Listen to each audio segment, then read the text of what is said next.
Vamos estudar agora, na terceira parte da investigação dos mecanismos de troca de calor, o mecanismo de troca por radiação, ou seja, a radiação conhecida como térmica. Radiação térmica, vamos partir do exemplo da radiação solar. O Sol emite radiação, né? Essa radiação nós veremos mais adiante que se trata de ondas eletromagnéticas que chegam a diversos destinos, entre eles o nosso planeta. Então, durante o dia, nós percebemos o calor proveniente do Sol e esse calor ele é transferido para nosso planeta através dessa radiação. Então, quando nós falamos em transferência de calor por radiação, nós estamos nos referindo a um corpo que é capaz de emitir a energia na forma de calor através do espaço. Diferentemente da convecção e da condução, que são mecanismos de troca de calor que ocorrem por meio de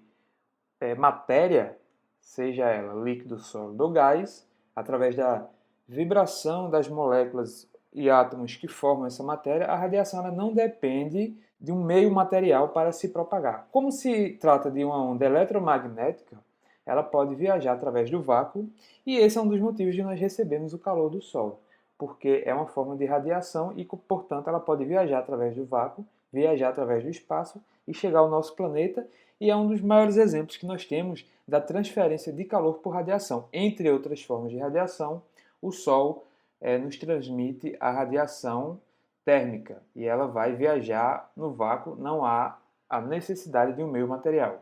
Qualquer corpo aquecido pode emitir radiação. Então, a partir de uma certa temperatura, nós somos capazes de perceber que o corpo ele também emite calor quando nós nos aproximamos dele. Né? Quando nós temos um corpo quente e nós chegamos próximo a ele, quanto maior for a temperatura desse corpo, maior a sensação de calor que nós temos quando nos aproximamos dele, quando nos aproximamos de uma fonte de calor. Isso acontece porque o corpo aquecido está emitindo radiação térmica. Então, a partir de certas temperaturas, nós podemos sentir a radiação térmica emitida por um corpo aquecido. Aqui nós temos dois exemplos de corpos que apresentam variações de temperatura, corpos vivos, e devido às reações de metabolismo, o nosso corpo e o corpo de qualquer outro ser vivo está sempre sofrendo variações de temperatura, e isso a gente pode ver através de câmeras de infravermelho que vão mostrar cores que correspondem a essas variações de temperatura. Então, quando nós usamos uma câmera como essa, nós estamos captando a imagem de acordo com as variações de temperatura. Imagens mais próximas do azul indicam temperaturas relativamente baixas, imagens mais próximas do vermelho indicam temperatura mais alta, ou seja, nessas regiões há uma temperatura maior e, portanto, a emissão de calor por radiação também é mais percebida. Agora vamos ver o caso da radiação, das ondas eletromagnéticas. Toda radiação eletromagnética ela tem esse nome porque ela é composta por campo elétrico associado a um campo magnético, representado pela letra E, o campo elétrico, representado pela letra B, o campo magnético. E nós podemos visualizar todas as formas de radiação eletromagnética conhecida pelo homem através do que nós chamamos de espectro eletromagnético. De acordo com o comprimento de onda, nós teremos frequências diferentes. O comprimento de onda ele é inversamente proporcional à frequência.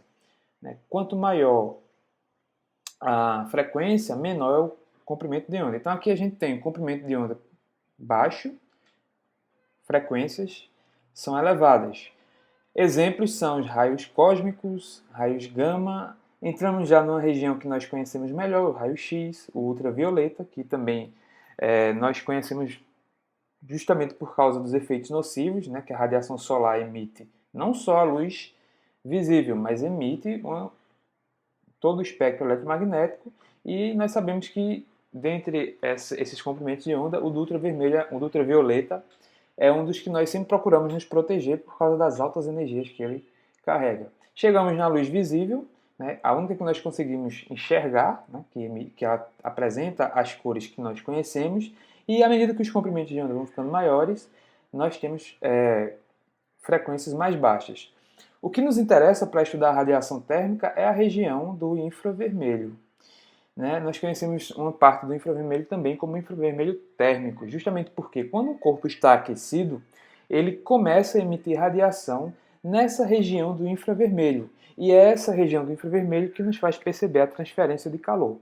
Uma parte da energia do infravermelho ela vai ser sentida na forma de calor. Então, quando nós queremos gerar radiação térmica, nós aquecemos um corpo até que ele possa emitir radiação nessa região do infravermelho.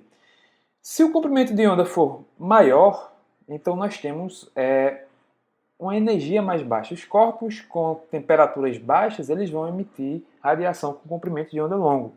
Quanto maior for a energia do corpo, menor vai ser o comprimento de onda, ou seja, mais alta vai ser a frequência. Então, infravermelho é a energia térmica. A gente aquece um corpo, a partir de 100 Kelvin a gente já percebe a emissão de radiação no infravermelho. Se a gente aquecer acima de 1000 Kelvin, a gente já começa a ver radiação na luz visível. Então, quando o corpo ele é bastante aquecido a temperaturas altas, nós percebemos uma incandescência nele. Isso é muito comum na fundição de metais. Quando os metais estão muito aquecidos a temperaturas acima de 1000 Celsius, 1000 Kelvin na verdade, nós começamos a ver uma luz sendo emitida. Pelo mesmo motivo, quando o corpo é aquecido a temperaturas abaixo de 1000 Kelvin, a gente também tem emissão de radiação térmica. Não é necessário o corpo chegar à incandescência para a gente observar a emissão de calor por radiação, mas essa radiação eletromagnética gerada pelo aquecimento do corpo é explicado pela alta temperatura. Vamos ver agora alguns conceitos relacionados com a forma como a matéria, um corpo, vai interagir com a radiação térmica. Então nós temos a seguinte possibilidade: a radiação chega até um corpo e ele absorve toda essa radiação térmica, e quando isso acontece nós dizemos que se trata de um corpo negro.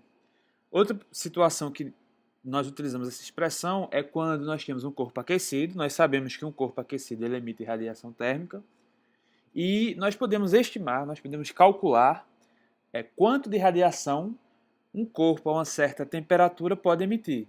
Quando nós fazemos esse cálculo, se nós levarmos em consideração que ele é um corpo negro, significa que nós estamos calculando toda a radiação térmica que é possível esse corpo emitir naquela dada temperatura. Então, um corpo que emite ou que absorve toda a radiação térmica, ele é conhecido como corpo negro. Só que os corpos reais, eles não são corpos negros. O corpo negro é uma situação ideal, é uma situação onde nós teríamos aquele corpo absorvendo 100% da radiação térmica que chega até ele. Numa situação real, nós sabemos que apenas uma fração dessa radiação que chega até o corpo é absorvida, ou quando ele está a uma certa temperatura, apenas uma fração do que ele é capaz de emitir vai ser realmente emitida por ele. Então, por esse motivo, nós damos a um corpo real o nome de corpo cinza, pelo fato dele não absorver ou emitir 100% do que é possível, teoricamente. E quando o corpo é um corpo cinza, um corpo real, o que acontece com aquela fração de radiação que ele não absorve? Então existem duas possibilidades. Uma delas é essa radiação ser transmitida através do corpo. Ela pode passar através dele, assim como a luz passa através de um vidro, por exemplo. E o que é que nós dizemos com relação ao vidro quando a luz passa através dele? Nós dizemos que é transparente. No caso, o termo que nós utilizamos para um corpo que transmite uma fração da radiação incidente é o termo corpo semitransparente. Significa que uma fração da radiação térmica foi absorvida por ele, porque ele é um corpo real, ele não vai absorver 100%, e aquela fração que ele não absorveu, se ela foi transmitida através dele, se ela passou através dele, sem ser absorvida, então nós chamamos esse corpo de corpo semitransparente. Outra possibilidade é essa radiação ser refletida. Então, o corpo não é semitransparente, ele não permite que a radiação passe através dele sem ser absorvida. Ele absorve uma fração da radiação e a outra fração não absorvida é refletida por esse corpo. E aí nós dizemos que ele é um corpo opaco. A gente pode fazer analogias com a luz, a radiação visível. Quando nós temos um objeto transparente, a gente consegue ver através dele. Por quê? Porque a luz ela é transmitida através desse corpo, assim como a radiação térmica também pode ser transmitida através de um corpo. E aí nós usamos o termo transparente. Quando um corpo é opaco, significa que a gente não consegue enxergar através dele.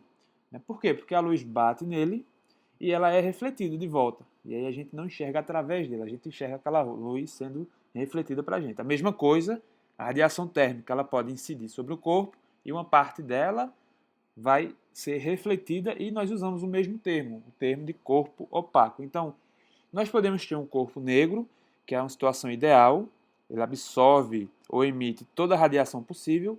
Podemos ter um corpo real, chamado de corpo cinza, onde ele vai absorver ou emitir somente uma fração da radiação possível. A outra fração, no caso da absorção, a outra fração que ele não absorve, ela pode ser transmitida, então nós temos um corpo semi-transparente, ou ela pode ser refletida e nós temos um corpo opaco. Então são essas expressões que nós utilizamos muito quando nós estamos trabalhando com a radiação térmica.